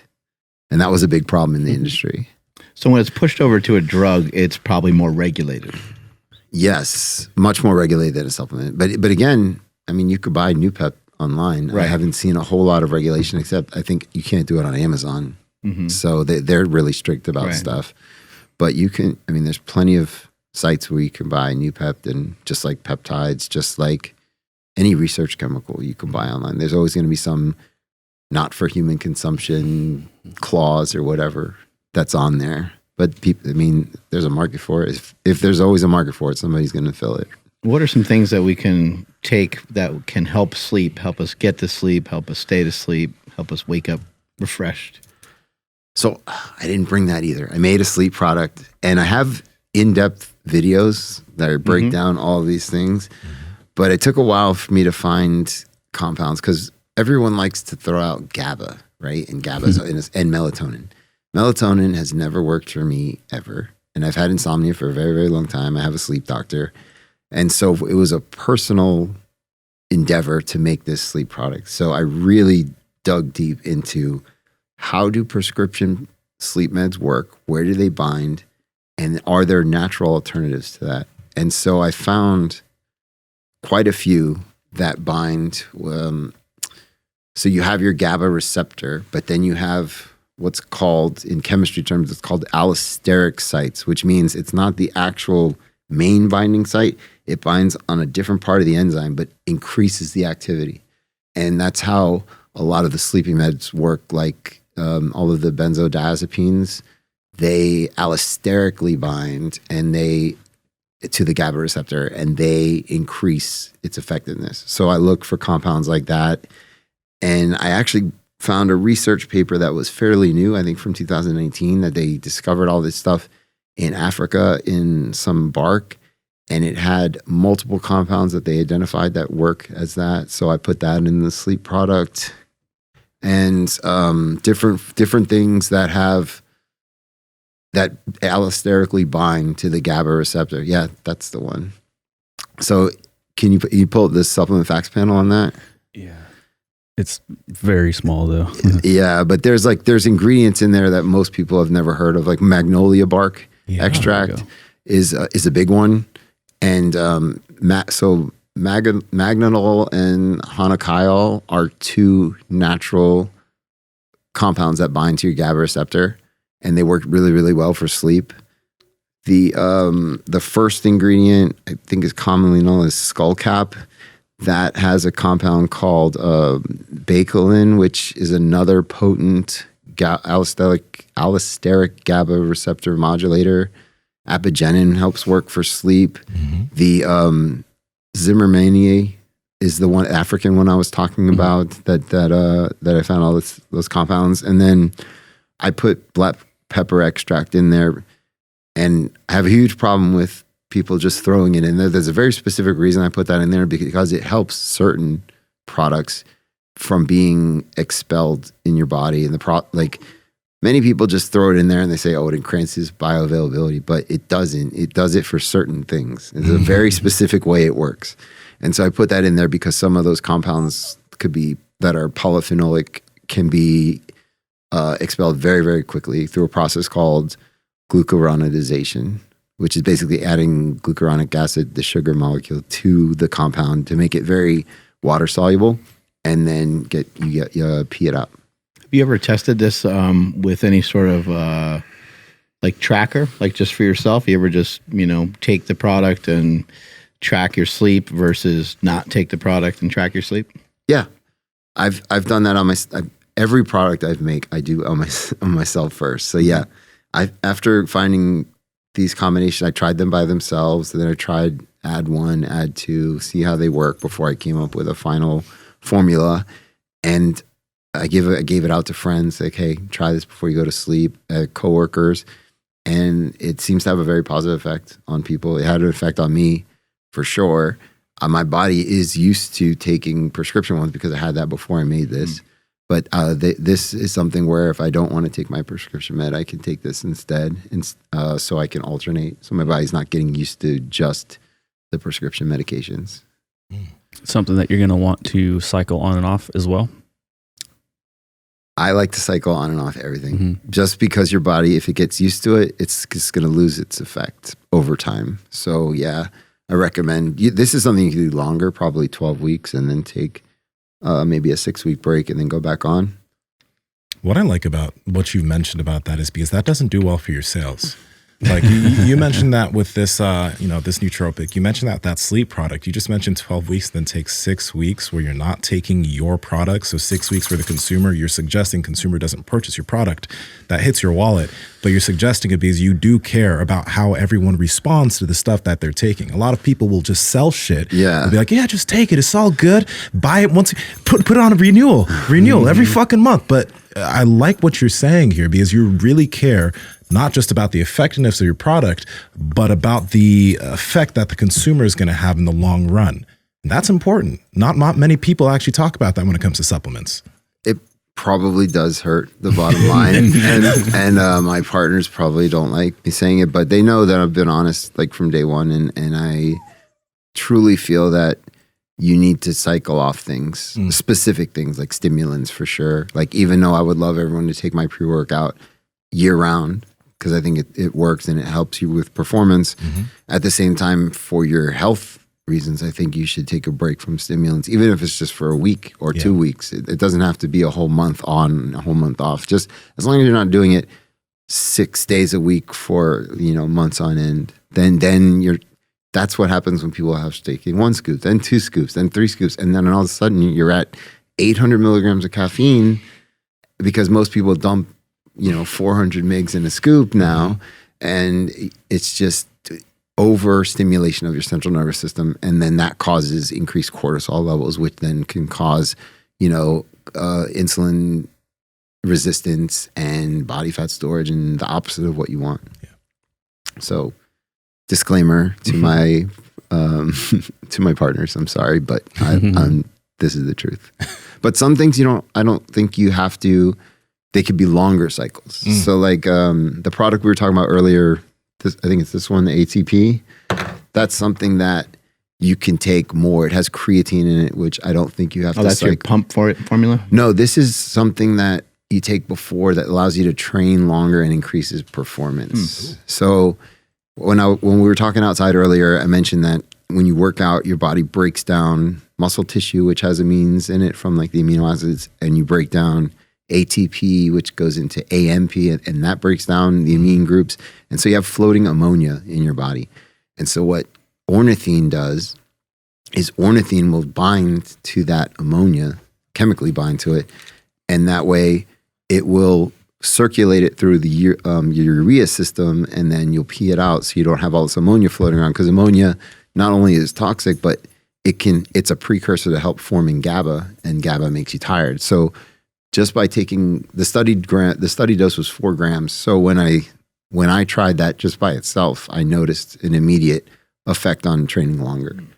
So I really like that product a lot. I take it before I train all the time, and then we talked about the D-ribose is critical for the synthesis of ATP and the resynthesis of ATP, and your nucleic acids like DNA, RNA, all that stuff. So D-ribose is another really underused ingredient. So I like that product a lot. I was very proud of that one, because it's kind of unique versus people that just, throw stims at you for performance and stuff like that. Branched chain amino acids are supposed to help clear ammonia as well. Is that right? Or am I way off on that? I haven't heard that. I know that, How or why did they become popular? Are they effective? Do you want to hear can I tell the true story of how BCAAs came to be? Let's go. I will not name the 2 names of people, but they were 2 prominent people in the industry that took a study that showed that leucine increased. Charles Poliquin, Dr. Serrano? No. Just a guess. Oh. No. I'll tell you who they are off air, and you'll know exactly what I'm talking about. But they kind of misquoted the study a little bit to say that BCAAs are super anabolic. And then that just, boom, the sales. You need BCAAs to turn on muscle protein synthesis and build muscle in that, which they do. The actual study said they reduce muscle breakdown, but it was flipped, and then BCAA became a thing. But the real thing is BCAAs are 3 of the 9 essential amino acids. So your body doesn't produce them. So you have to get them either through food or through supplementation. Like eggs are a great source of EAAs, raw meat, chicken, protein powders. Those are all great sources of them. So I made a product called EAA that has all 9 at high doses of specific. I took those doses from 3 different studies that I read and kind of said, okay, this seems like the dose that worked well. I used a high dose of lysine. I used a high dose of phenylalanine. Most people don't use high doses of methionine because it has sulfur and it tastes really bad, or tryptophan because it's expensive, but you need it. You need tryptophan because it's a precursor to serotonin. So I think that the real reason is you need all of them, because your body is going to pull them from something one way or another, because it needs them to make muscles, enzymes, tons of things in your body. So you can break down muscle if you need those EAAs that are in those peptides if you're not taking enough. So BCAAs, in my opinion, are not enough to build muscle. You need all 9 EAAs to actually have the full effect. So is that why EAAs kind of, they sort of took over, but I guess like a lot of people were left behind and just didn't So it's a lot didn't switch over. It's a lot cheaper just to have BCAAs, Okay. right? And then EAAs just don't taste as good. some of them don't, Harder to but they're make just taste. it's more expensive. And yeah, some of them have a bite to them. But like John Meadows was a friend of mine, and he was always a big EAA pusher. And there's a couple other guys in the industry that were very much behind EAAs over BCAAs, but it's a cheaper product if you just put the 3 BCAAs in there and then, you know, make claims like increased muscle protein synthesis and stuff like that. So that's not the route I chose. So at the end of the day, if you do want to take one of these, you should probably find yourself EAAs. Do you have an EAA product? I do. You do? Okay. Yeah, it's called. All my products have their own, like the name. They're just called EAA or nootropic Keep it or simple. pre-workout or Yeah. They're just because when you come up with really cool names for stuff, some people get thrown off. They don't know what it does. Mm-hmm. So I tried to make it as simple as possible. So I did leucine. The 3 grams is kind of the industry standard based off of studies to increase muscle protein synthesis. But if you look, there's large amounts of, you know, like threonine and tryptophan and phenylalanine and lysine, all the other essential amino acids that most people leave out. I heard you earlier say that you looked at several different studies to come up with some of these things. I think that sometimes in the supplement industry, and I'm not saying that you're doing this, but I've seen other people do this where they talk about how it's scientifically backed. And I do see on your packaging that it does say that. But in what you said, I thought was great the way that you worded it, because you didn't word it as if your product, that the stuff that's actually in there is in these scientific studies. I kind of hear people kind of, when they mention that their stuff is tested, I'm not going to name any names, Right. but when they mention their stuff is tested, they're trying to tout that their product was somehow involved in these tests. And I'm like, that is very inaccurate and would cost you an absolute fortune to try to figure out. So some ingredient alone Correct. can be studied, and that's how they get patents and stuff Right. like that. God dang. Like this is crazy. nitrosogene, I think, has 10 patents, Mhm. and I don't know if I can even say this, but Yeah. no, I'm not going to say it. I understand what you're saying. I mean, But as again, as EAAs whole, are, yeah, But like- EAAs are studied, Mhm. not necessarily the EAAs that are in that product. Is that fair to say? The doses I took were from 3 studies that compared them to a specific amount of just whey protein and then whey to protein plus carbohydrates, Right. and they showed that the blend of EAAs was just as effective as taking the whey protein with carbohydrates. Right. So it shows that this like quote anabolic window where you need like aminos and carbs, you don't necessarily need the carbs right away. You need the aminos definitely to get in your system. So that was something interesting I found out from one of those studies. But that's where I based it. You know, I'm curious. The very hot supplement that everyone's talking about is Turkesterone. Yeah. And, you know, Mark Lobliner was here yesterday, and he kind of talked about how Turkesterone's kind of bullshit. It's been here. It was apparently here in the 80s. It's been around, yeah. And it cycles, then it comes back under something else, and it comes back. So what's the deal with Turkesterone? Because a lot of people are selling Turk products, but some people just say it's actually just kind of useless. And then we did have Greg on the podcast, and he said it has drug-like effects. So, you know, what's the deal? So there was, like, I think I told you guys off air, there were, most of the studies were in the 60s and 70s and from Russia. And so it's very hard to find the actual paper. From Russia. But I did find a paper in Reddit that compared it to D-ball. And Yeah, that's what Greg said. yeah. And it showed that its anabolic activity is real.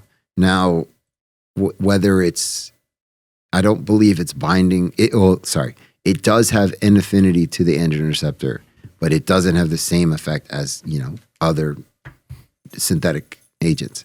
But the Turkesterone is in a blend. Like, so my product has 10%, standardized for 10% Turkesterone, but there's also other actives in there that work. And so that it's a combination of all of the things working together synergistically, because you can't just get Turkesterone. You would have to have somebody like a chemist make it synthetically, and this is pure Turkesterone. and they don't have that on the market. I believe 10% is the highest that they make, because when I was looking for it, that's all I could find. And I know Dante's product uses the 10% one as well. And then like I said, there's other actives in there that are responsible for anabolic activity as well. Yeah. So like, I'm guessing, you have it in your product. Do you think it's because a lot of guys are like trying to like sweep the shelves for Turkesterone? You know what I mean? Is it as useful as a lot of people are trying to tout that it is? Is it something that like you really got to get your hands on some Turk? From a personal standpoint, and we talked about Zalnair, Dante sent me some to try when I said, hey, I'm coming off testosterone. We're trying to have a baby.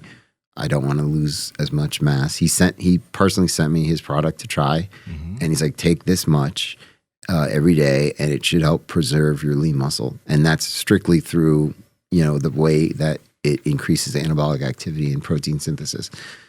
Now, is it something that it's not like a SARM or anything, like it's not a drug that's going to be super strong. And like I said, there's only 10% of it is the highest I think you can get.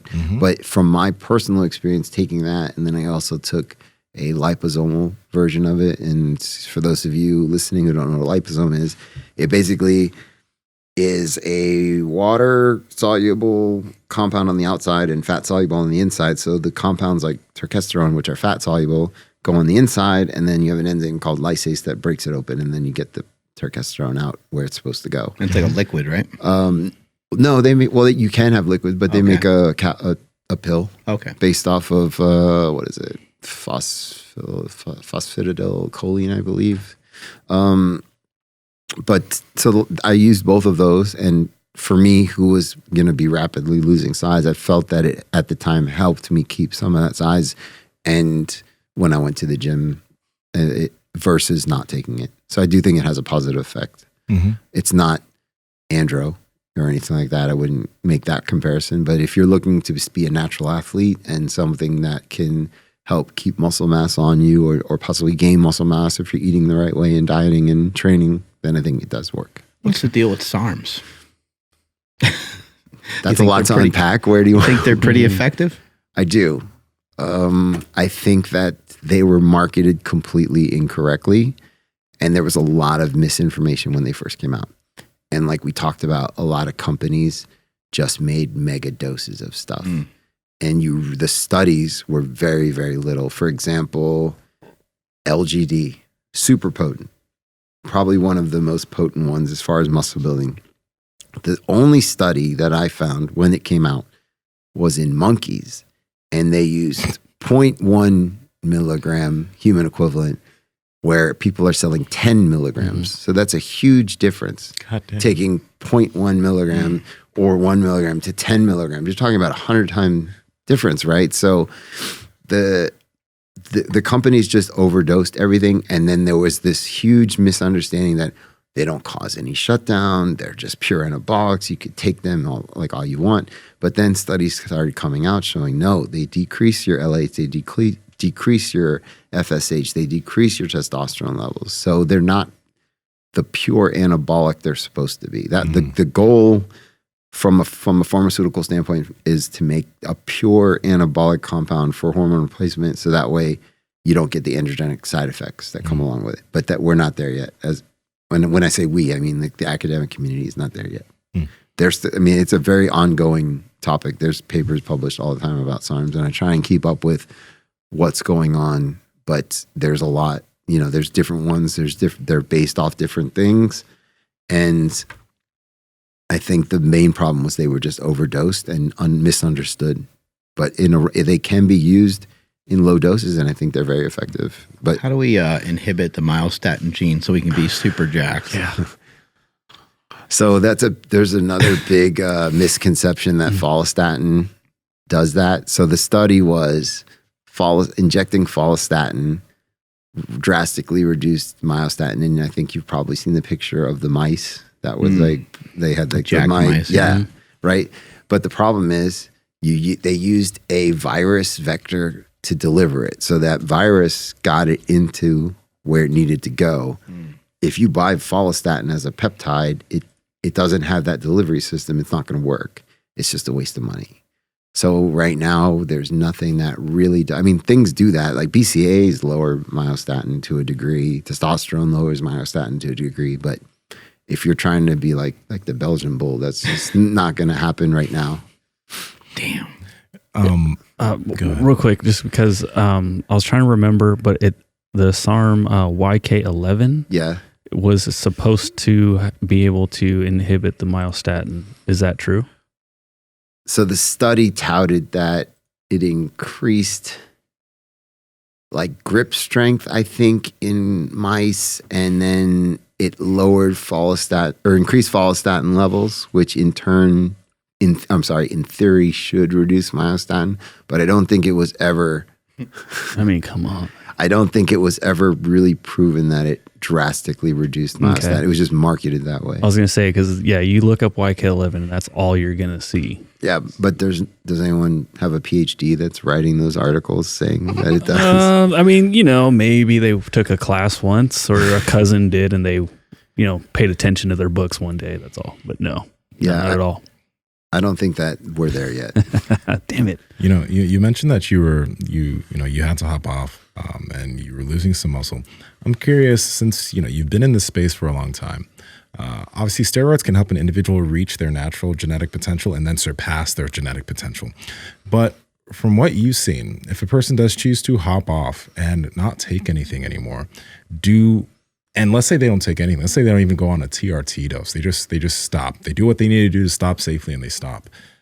How much of that do they keep? I mean, it's probably individual, but can an individual expect to have a good amount of kept muscle from when they were using steroids, or do they go back to what their peak would have been if they stopped taking it? That is a very individualistic thing. I personally know somebody who was a good friend of mine when I was in undergrad that came off everything to have kids, and his testosterone was super low, like below 30 or something like that. But his regimen from diet and training and cardio and everything he was doing, he probably lost a little bit of weight, but stayed super lean, stayed muscular. And he was pretty big? Yeah. Oh, he was in probably 240, 250. He was a big guy. He was a small guy. He had been doing things for a while, but when it was time, but he was able to successfully, use fertility meds to have kids and maintain his mass. So for me, one of the biggest issues, if I'm being completely honest, is the lack of motivation to go to the gym helped or allowed me to lose more muscle weight than I wanted to. But inherently, not having high testosterone, having high estrogen kind of changes your body composition to store fat versus to burn it and, drops muscle mass. Because like we talked about, you don't really need muscle anymore. Like your body's holding on to it and you have to exercise to use it. But but we're not hunters and gatherers. We don't need to carry it. So your body will use it as fuel first instead to break down. So that's why a lot of people just lose that initial, whatever it is, 10 pounds, 15 pounds. Like I lost a lot, but I also, came off after 9 years of TRT. So without using HCG, which is my fault. Yeah. The drive and motivation thing you mentioned is actually a very big deal. I don't think a lot of people think about, like, if let's say that before you started something, you weren't really finding that much motivation to go work out, you start and now you're motivated, and then you come off and your motivation goes down and you're not training enough to stimulate that muscle tissue, you might just go back to where you were because you never liked the gym in the first place. Right.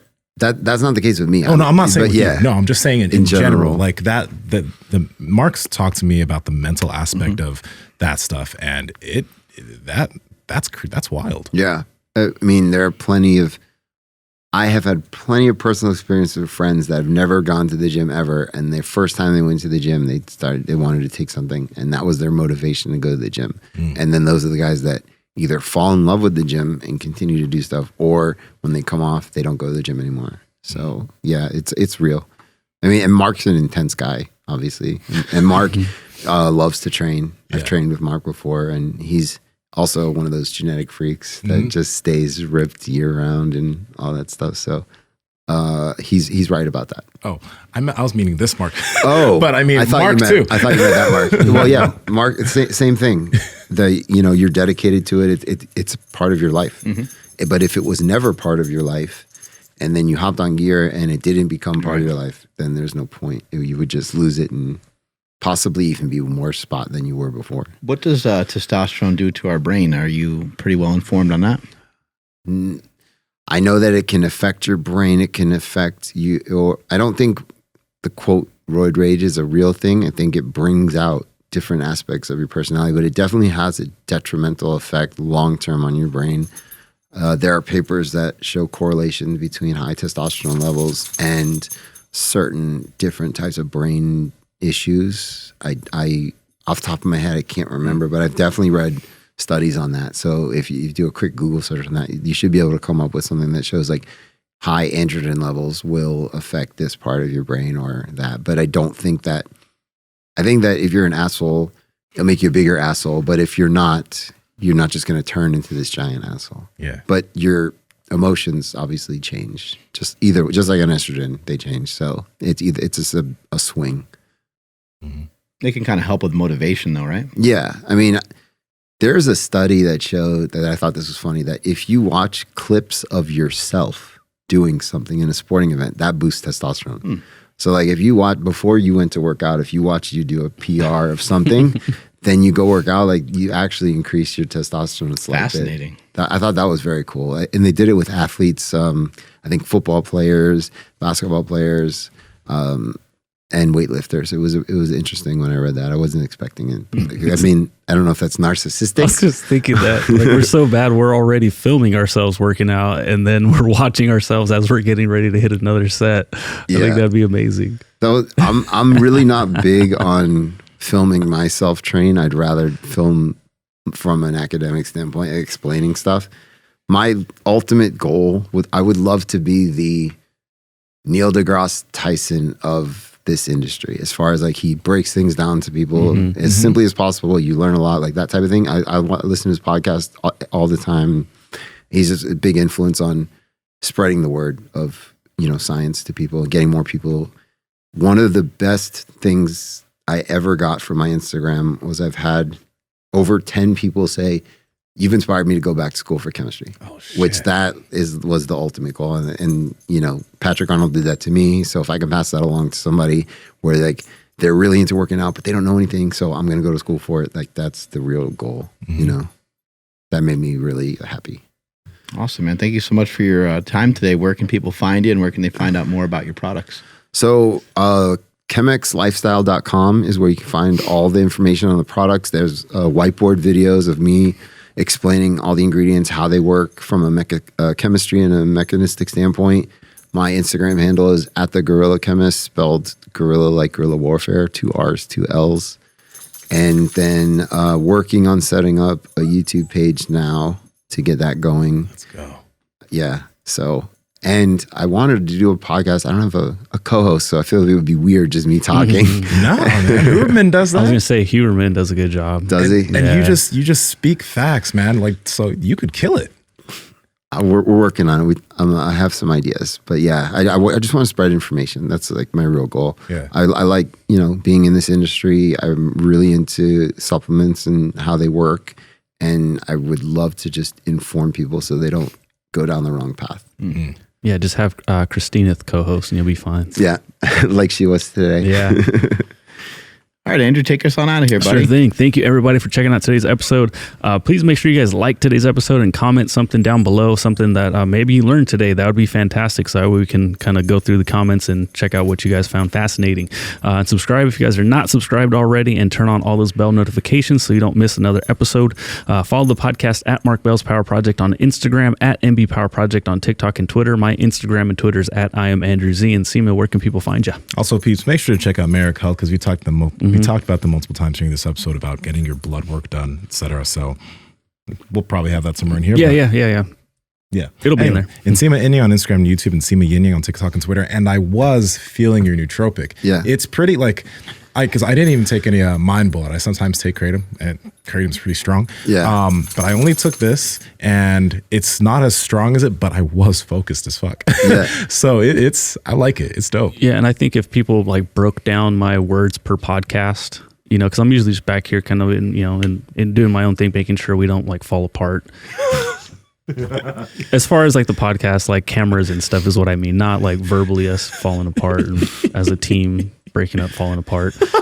But like I definitely spoke out a lot Even more. right I now. had way more confidence during this episode than previous whatever episode. So I think you got a winner in there. I appreciate that. Yeah, thank you. Thank you. Yeah, thanks again for your time. Strength is never weakness. Weakness never strength. I'm at Mark Smelly Bell. Catch you guys later.